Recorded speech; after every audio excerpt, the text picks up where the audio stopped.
All men can be fathers. Amen? But not all men can be good fathers. Lahat ng mga lalaki pwedeng maging ama, pwedeng maging tatay. Madali lang gumawa ng bata. Amen? Pero hindi ibig sabihin may anak ka na, automatically mabuti ka ng tatay. Amen? Sino ang mabuting tatay? Who is the good father? I think there are 3 characteristics of a good father. May 3 katangian ang isang mabuting ama at makikita natin yan sa katauhan ni San Jose. The first one, patience. A good father is patient, mapagpasensya.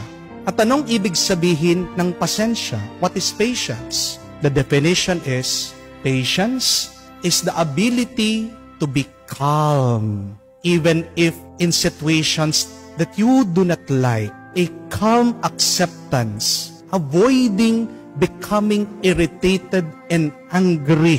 Yun yung pagpapasensya, pagtitimpi na hindi ka magalit, pagtatanggap na kung ano man ang dumating sa iyong buhay, hindi mo man ito pinili, hindi mo man ito pinlano, basta't na lang dumating, tinatanggap mo pa rin. Naalala ko po, nung maliit po akong bata, nag-aaral ako. Nag-school bus po kami. At hindi ko po makalimutan, medyo pilyo po ako nung bata ako napagtripan namin ng kaibigan ko, lumabas habang umaandar yung school bus namin. Sumabit kami dun sa labas ng jeep. Di po ba napakadelikado?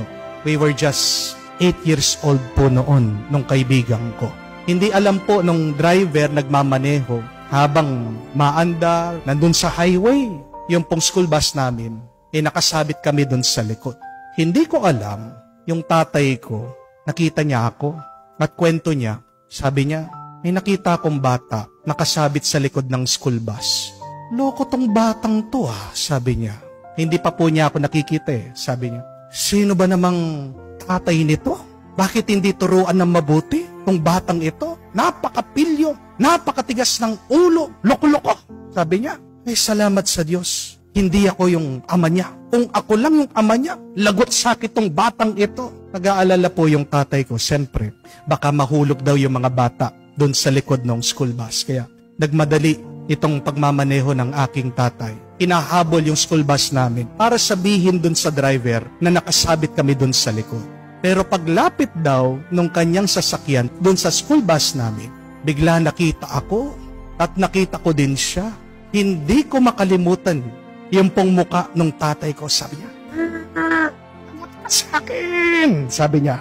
Bigla-bigla, natakot po ako, pumasok ko doon sa loob. Hindi ko alam kung anong gagawin ko noon.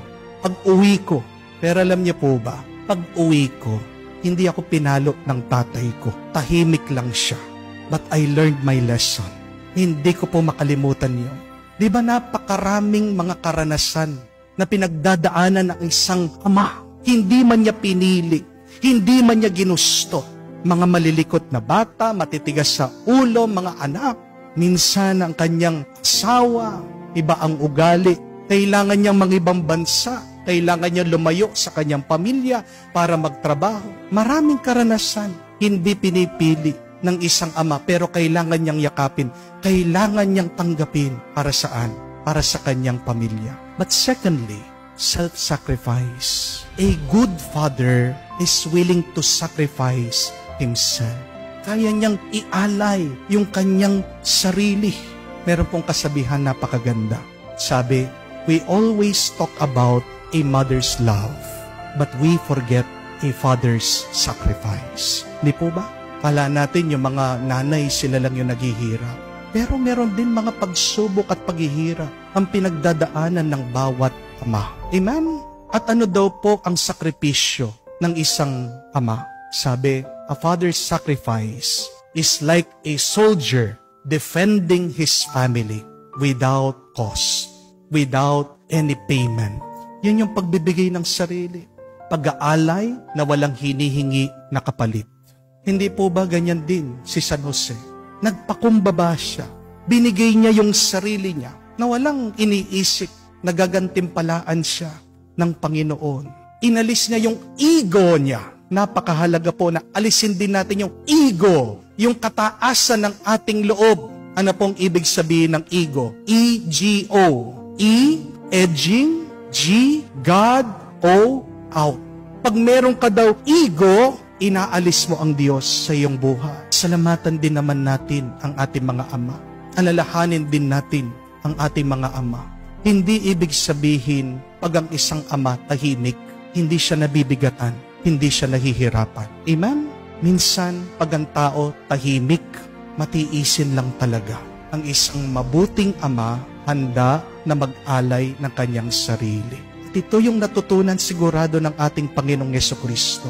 Kaya walang pag-aalinlangan din sa Kanya, inalay niyang sarili niya sa krus. Matuto din tayo sa pag-aalay ng sarili ng ating mga ama. Tayo din, sana nakahanda tayo na magbigay ng ating sarili. This is what it means to be good. Amen?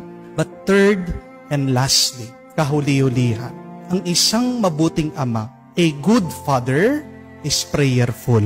A good father is holy. Ang mabuting ama, banal. At anong ibig sabihin ng banal? Malapit sa Diyos. Pag malapit ka sa Diyos, palagi kang nakikipag-usap sa Diyos. Kahit saan niyo po basahin sa Ebanghelyo, wala kayong maririnig na nagsalita si San Jose. Pero, ang nakakapagtaka, palagi daw siyang nakikipag-usap sa anghel. At hindi mo makakausap ang anghel, tandaan niyo po ito, kung hindi ka nagdadasal. Sa pamamagitan ng pagdarasal, doon mo lang maririnig at makakausap ang mga anghel.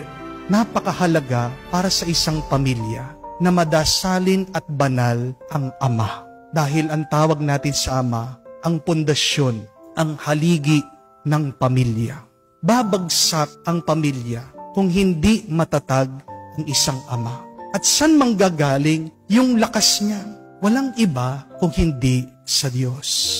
Kaya nga, ang isang ama na malayo sa Diyos, mahina, agad sumusuko, mabibigo, at siguradong iiwan niya ang kanyang pamilya. Madalas ko pong naririnig ito sa mga nag-o-open up sa akin. Magsimula nung tumigil sa pagdarasal, pagsisimba yung mga asawa nila, doon nagkaroon ng problema ang pamilya. Unang-una dapat na lumalapit sa Diyos ay ang ama. Dahil hindi magiging matatag ang pamilya pag ang ama malayo sa Diyos. Alam niyo po, ang mga mabubuting ama, parang napakakonti lang po niyan, di po ba? We seldom see good fathers. Remember this, because good fathers are a gift from God. Madalang lang kakaunti ang mga mabubuting ama. Pero pag merong isang mabuting ama, magpasalamat ka dahil grasya yan sa Diyos.